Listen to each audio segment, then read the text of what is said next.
बिस्मिल्लाहिर्रहमानिर्रहीम अस्सलाम वालेकुम। आप मेरा यूट्यूब चैनल देख रहे हैं, welcome to my YouTube channel. Government job 2022 की टेस्ट प्रिपरेशन का सिलसिला स्टार्ट किया हुआ है जी। सेशन 2 का लेक्चर नंबर 21 है। बाकी हमारा लेक्चर नंबर 20 जो थे ना, 20 तक हमारे लेक्चर मुकम्मल हो गए हैं। ठीक है। और ये सारे के सारे पीडीएफ नोट्स भी मैंने अपने सारे व्हाट्सएप ग्रुप्स में शेयर कर दिए थे। मेल और फीमेल के हमारे अलग-अलग ग्रुप्स होते हैं। कुछ लोग आज नए ऐड हुए हैं, तो वो लोग सारे मुझे यही पूछ रहे थे कि सर हमें पिछले नोट्स जो ना, जो हमारे पुराने नोट्स हैं वो कहाँ से मिलेंगे। तो आपसे गुजारिश है कि जनाब जो हमारे पुराने नोट्स होते हैं वो सारे के सारे हर रोज़ फाइल में शामिल होते हैं। आज जैसे मैं आपको लेक्चर नंबर 21 शेयर करूंगा अपने व्हाट्सएप ग्रुप्स में, तो देखें इसके ऊपर सारे आपके जो है ना पिछले सारे लेक्चर लेक्चर नंबर 1 से लेकर आज आज तक सारे के सारे इसमें ऐड होते हैं। ठीक है। हम डेली के डेली कंपाइल करके आपको जो पिछले लेक्चर होते हैं वो भी सारे के सारे साथ शामिल होते हैं, ताकि एट द एंड जब आपको आखिरी दिन फाइल मिलेगी तो उस फाइल में आपके सारे के सारे पिछले लेक्चर्स भी मौजूद होंगे।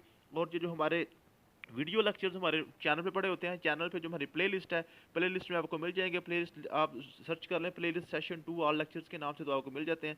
तो आज हमारा लेक्चर नंबर 21 है जी। ठीक है। तो अगर आप भी हमारे व्हाट्सएप ग्रुप में ऐड होना चाहते हैं, अगर पहली दफ़ा वीडियो देख रहे हैं, तो ये मेरा नंबर है जी 0300390485 0300 पूरा 390 48 25। इस नंबर पर आप वॉइस मैसेज करें ताकि हम आपकी वॉइस को देख के आपके जेंडर के मुताबिक हम आपको आपके ग्रुप में ऐड कर सकें, क्योंकि मेल और फीमेल के हमारे पास ग्रुप्स अलहदा होते हैं। मेल और फीमेल की प्राइवेसी को हम बहुत ज़्यादा जो है ना इस पे फोकस करते हैं, फीमेल के नंबर की प्राइवेसी को हम मेंटेन रखते हैं। ठीक है जी।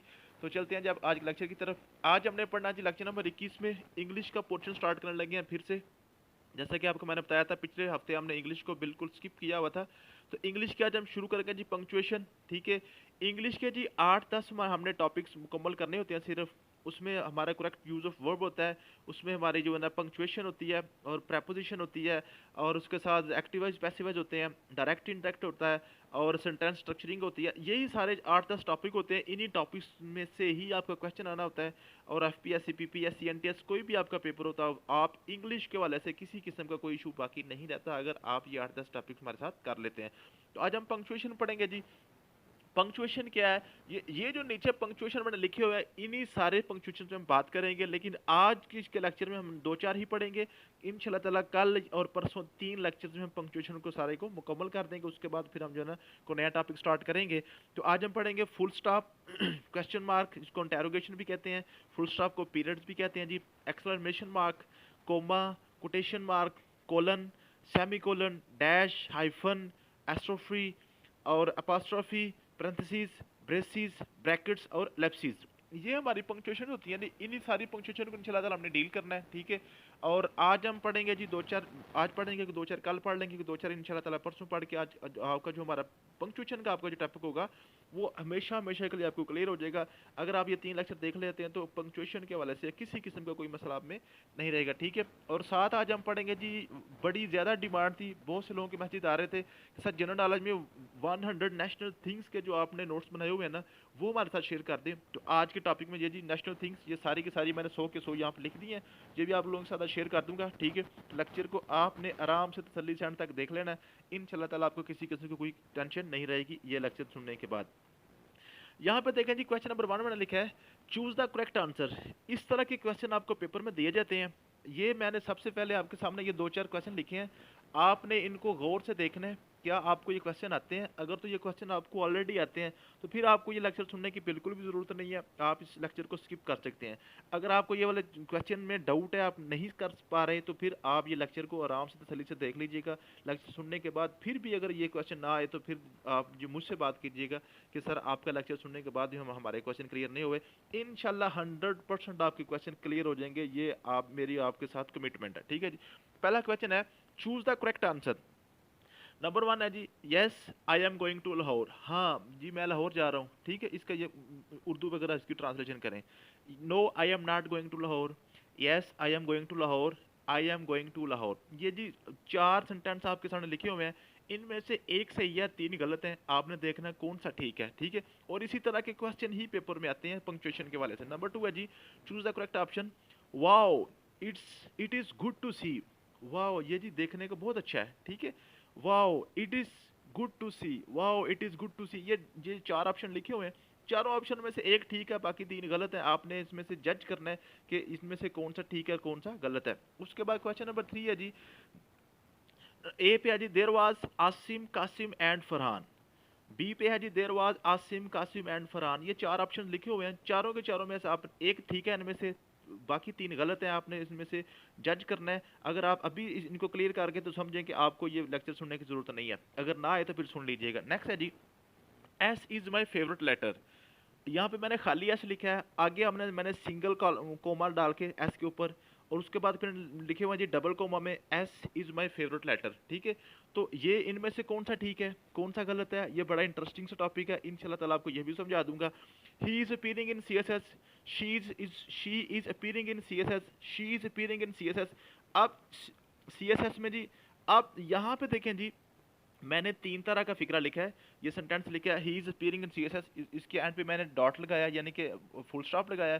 फिर मैंने लिखा she is appearing in CSS, इसके आगे मैंने लिखा जी ये मैंने क्वेश्चन मार्क लगा दिया। उसके बाद फिर लिखा है she is appearing in CSS, तो उसके आगे मैंने एक्सक्लेमेशन मार्क लगा दिया। ठीक है, इनमें से इंशाल्लाह ताला आपको ये भी सारा समझा दूंगा कि ये हमने क्यों लगाया। ठीक है, और यहाँ पे मैं आपको अनाउंसमेंट भी कर दूं कि इंशाल्लाह ताला हम भी जो ये सीएसएस और पीएमएस का ग्रुप भी बहुत जल्द स्टार्ट करने वाले हैं। हमारे जितने भी फॉलोअर्स हैं जो मेल और फीमेल के, उनमें से जो वाकई हम समझेंगे कि ये लोग इस काबिल हैं कि इनको सीएसएस और पीएमएस की फील्ड में उतारा जाए, इंशाल्लाह ताला हम अपने साथ उनको भी लेके चलेंगे। पीएमएस और सीएसएस में भी उनकी जो है ना टक्कर सीएसएस के साथ हम ज़रूर लगवाएंगे, बाकी जो कामयाबी अल्लाह ने देनी होती है। ठीक है, तो ये फिक्रा सुन के आप भी अपने कमेंट्स में बताइएगा कि आप भी सीएसएस में पीयर हो रहे हैं कि नहीं हो रहे, आप सीएसएस और पीएमएस के बारे में कुछ जानते भी हैं कि नहीं, ये आप मुझे बताइएगा। ठीक है, नेक्स्ट है जी, he said how are you, he said how are you, he said how are you. ये भी तीन तरह से मैंने फिक्रा लिखा है। यहाँ पे आपको मैं बताऊंगा कि ये किस तरह, ये उनमें से कौन सा ठीक है कौन सा गलत है, किस तरह ये हम लिख सकते हैं। ठीक है जी, चलते हैं जी अपने अपने व्हाइट बोर्ड की तरफ। व्हाइट बोर्ड पे आ चुके हैं जी। तो आज हमने सबसे पहले जो पंक्चुएशन पढ़नी है ना, वो हमने पढ़नी है जी फुल स्टॉप। ठीक, वो हमने क्या करनी है जी, full stop. Full stop, full stop कब आप यूज़ करते हैं, फुल स्टॉप आपने तब यूज़ करना होता है जब कोई भी बात मुकम्मल हो जाए, जब कोई बात मुकम्मल हो जाए। फॉर एग्जाम्पल मैं कहता हूँ जी I am a teacher, sorry I am a teacher, for example मैं लिखता हूँ और एंड पे मैं यहाँ पे लगा देता हूँ फुल स्टॉप। क्या मतलब है, सिर्फ ये एक फिक्रा था और इसकी जब बात मेरी मुकम्मल हो गई है तो फिर मैं लगाऊंगा एंड पे फुल स्टॉप। या फुल स्टॉप हम कम यूज़ करते हैं, फुल स्टॉप हम यूज़ करते हैं जब हमने कोई एब्रीवेशन यूज़ करनी हो, कि कोई एब्रीवेशन, फॉर एग्जांपल मैं लिखता हूँ जी, फॉर एग्जांपल की एब्रीवेशन होती है ऐसे ई जी डॉट। ठीक है, फॉर एग्जांपल ये और होता है हमारे पास M A master of arts, ये हमने लिखना होता है जी M B B S, M B B S या यू एस ए। तो जब हम एब्रीवेशन यूज़ करते हैं या कोई बात जब हमारी मुकम्मल हो जाए, जब सेंटेंस मुकम्मल हो जाए, फिर हम क्या लगाते हैं, फुल स्टॉप। अब यहाँ पे रही बात, ये तो बिल्कुल सिंपल सी बात है जी, बच्चों वाली बात है, ये तो सबको पता था। यहाँ पे एग्जामिनर आपको डबल माइंड कैसे करता है, फुल स्टॉप के वाले से।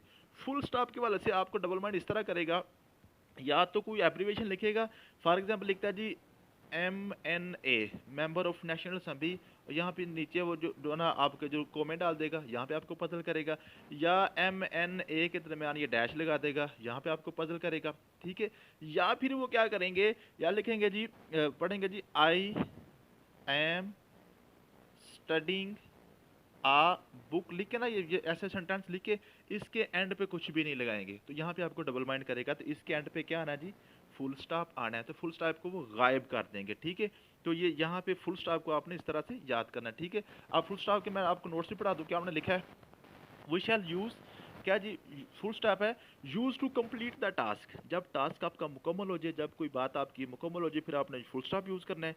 We shall use full stop when sentence has completed and in abbreviations, abbreviations में भी इसको हम यूज़ करेंगे। ठीक है, जैसे ये कुछ मैंने लैटिन वर्ड्स की एब्रीवेशंस है जो बड़ी इंपॉर्टेंट है, जो इंटरेस्टिंग भी हैं, आपने इसको भी देख लीजिएगा, आपके नॉलेज के लिए भी है। ई जी जो लिखा होता है ना, फॉर एग्जाम्पल इसका मतलब होता है, तो ये लैटिन वर्ड है जी, लैटिन वर्ड में इसको एग्जाम्पली ग्रेशिया कहते हैं, ई जी। ठीक है, उसके बाद डेट इज लिखा होता है आई ई, इसका मतलब हम इंग्लिश में क्या पढ़ते हैं, डेट इज, तो ईडेस्ट ये भी लैटिन वर्ड है। ठीक है जी, ईडेस्ट। और उसके बाद एटसेट्रा, ई टी सी वगैरह वगैरह को हम पढ़ते हैं। ठीक है, तो ये एटसेट्रा ये भी लैटिन वर्ड है। ठीक है, इसी तरह ए एम, ए एम क्या जी, जो हमने जो लिखा होता है जी, जो हमने वक्त या टाइम वगैरह को शो करने के लिए ना, तो इसका ये लैटिन वर्ड है एंटी मेरिडियम। ठीक है, मेरिडियम क्या मतलब है जी, ये आप मिड जो है ना आपका मिड डे से पहले, मिड डे से पहले, और पोस्ट मीडियम मिड डे से बाद में, ठीक है। पोस्ट मीडियम उसको पीएम कहते हैं।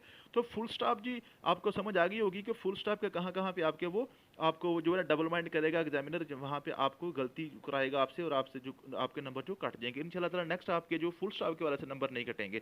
नेक्स्ट है जी क्वेश्चन मार्क। क्वेश्चन मार्क जी बिल्कुल आसान है, ये तो बच्चों वाली बात है। यूज टू आस्क का क्वेश्चन, जब आपसे कोई क्वेश्चन पूछ रहा है या आप किसी से क्वेश्चन पूछ रहे हैं तो फिर आपने क्वेश्चन मार्क लगा देना है, ठीक है। तो क्वेश्चन मार्क आपको पता है, ये मैंने लिखा हुआ है ऊपर क्वेश्चन मार्क की जो साइन होता है, इसका जो सिंबल होता है, ये मैंने लिखा हुआ है कि किधर लिखा हुआ है जी, वो ये लिखा हुआ है जी, ठीक है। तो ये मैं आपको जूम करके दिखा दूं, ये ठीक है जी। तो इस तरह हमारा क्वेश्चन मार्क होता है, यहाँ पे समझाने की बात नहीं है। नेक्स्ट हम बात करनी है जी कोमा की। कोमा आप कहाँ पे यूज़ करेंगे? कोमा हम यूज़ करेंगे जी, use to give a short pause. जब आपने किसी भी गुफ्तगू में थोड़ा सा वक्फा देना हो ना, थोड़ा सा वक्फा देना हो बोलने में, तो वहाँ पे आप कोमा यूज़ करेंगे। या फिर आफ्टर एन इंट्रोडक्टरी जो ना एडवर्ब है, इंट्रोडक्टरी एडवर्ब कौन से होते हैं? इंट्रोडक्टरी एडवर्ब वो होते हैं जो आपने किसी बात को कोई भी बात बताने से पहले को यूज करते हैं ना। फॉर एग्जांपल, आप किसी को कोई खुशी की बात बताने लगे हैं ना, तो आप कहते हैं मुबारक हो जी, हम जीत गए हैं। तो उससे पहले जो हमने मुबारक हो लगाया ना, वो क्या था? इंट्रोडक्टरी वर्ब था। कि जो वर्ब का जो काम हुआ है ना, उसका इंट्रोडक्शन पहले ही हो गया। आप कहते हैं ओए होए। आप जब ओए होए बोल देते हैं ना, तो अगला बंदा क्या कहता है, वो इस बात के लिए ना वो रेडी हो जाता है। कोई ये सैड न्यूज़ है, कोई कोई गमी की खबर है, ठीक है, ये गुड न्यूज़ नहीं है। जब आप कहते हैं ना वाह जी वाह क्या बात है, तो फिर क्या है, ये इंट्रोडक्टरी आपने पहले इंट्रोडक्शन क्या करवा दिया, लोग फिर आप जो ना ये रेडी हो जाते हैं कि कोई ना कोई खुशी की खबर है। तो जब आप इस तरह का कोई वर्ड देखेंगे तो वहां पर भी आप क्या लगाएंगे? कोमा लगाएंगे। उसके बाद क्या जी, उसके बाद है जी ये कोमा। उसके बाद है जी कंटिन्यूटी। जब कोई भी काम अभी कंटिन्यूस हो, अभी काम चल रहा हो, ठीक है, कोई भी बात अभी आपकी मुकम्मल नहीं हुई, उसमें एक से ज्यादा चीजें आप यूज कर रहे हैं, एक से ज्यादा बातें बता रहे हैं, तो फिर आप क्या लगाते हैं?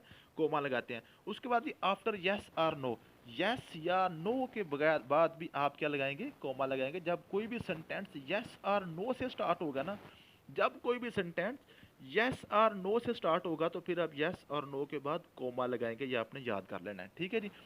तो चलते हैं जी अपने नोट्स की तरफ। तो Aslam dash do one thing, ठीक है। असलम मैंने किसी का नाम लिया, ठीक है, थोड़ा सा यहाँ पे कोमा लगाया, थोड़ा सा वक्फा आया ना, तो one thing, do one thing, एक काम करो, ठीक है।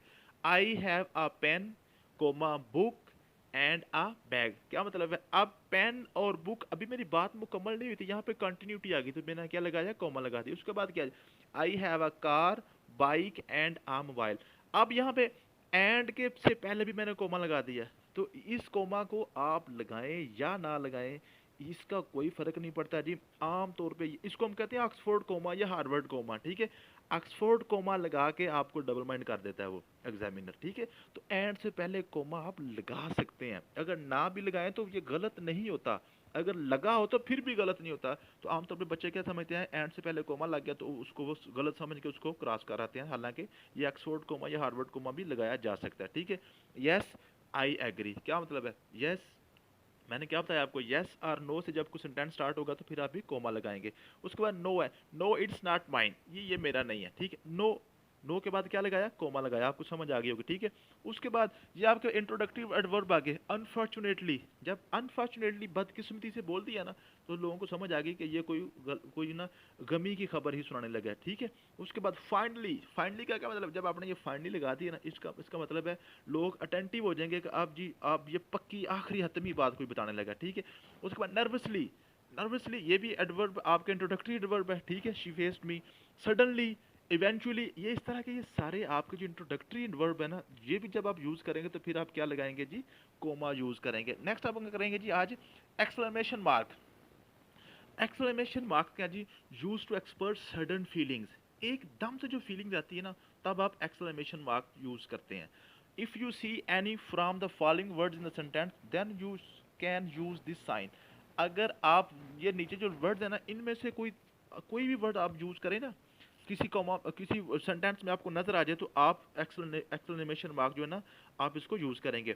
So sweet, get out, thank you so much, wow, amazing, crazy, hurrah, जब इस तरह के वर्ड्स आएंगे ना, जिसमें आपको खुशी या गमी की खबर जो है ना, खुशी या गमी की खबर आप सुनने के लिए, खुशी या गमी की, आप सडनली कोई ना कोई इस तरह का लफ्ज इस्तेमाल करते हैं ना, तो एकदम से आपके मुंह से आवाज निकलती है, ठीक है। एकदम कोई एक्सीडेंट देखते हैं, लगता है ओए होए, ओहो, अल्लाह, ठीक है। या आप एकदम से किसी खूबसूरत चीज को देखते हैं तो आप क्या कहते हैं, wow, amazing, it's crazy, hurrah, ठीक है। तो एकदम से जो आपके मुंह से आवाज निकलती है ना, सडन जो आपके एक्सप्रेशन होते हैं उसको ज़ाहिर करने के लिए हम क्या लगाते हैं जी, एक्सक्लेमेशन मार्क्स लगाते हैं। तो ये आमतौर पर यही वर्ड्स होते हैं जो आपके सेंटेंसेस में यूज़ होते हैं। तो नेक्स्ट जी, आपकी जो 100 नेशनल थिंग्स है, तो 100 नेशनल थिंग्स जो है ना, ये आप देख लीजिएगा, ठीक है। इसमें तो कोई समझाने वाली बात नहीं है, ये तो याद करने वाली बात होती है, ठीक है। इसमें आई मीन आपकी वीडियो लंबी करनी है। National bird doctor Allama Iqbal है, नेशनल एलिमेंट मार्कोर है जी, नेशनल बर्ड चुकोर है, नेशनल वेजिटेबल भिंडी है, नेशनल फ्रूट मैंगो है, नेशनल फूड जो है ना आपकी निहारी है, नेशनल पासपोर्ट पाकिस्तानी पासपोर्ट। ये बिल्कुल आसान आसान चीज़ें हैं, ये आपने पक्की याद कर लेना, बल्कि इनमें से आता ज़रूर है जी पेपर में क्वेश्चन जो नेशनल थिंग्स में से, ठीक है। थैंक यू सो मच, मिलते हैं नेक्स्ट वीडियो में, अल्लाह हाफिज़।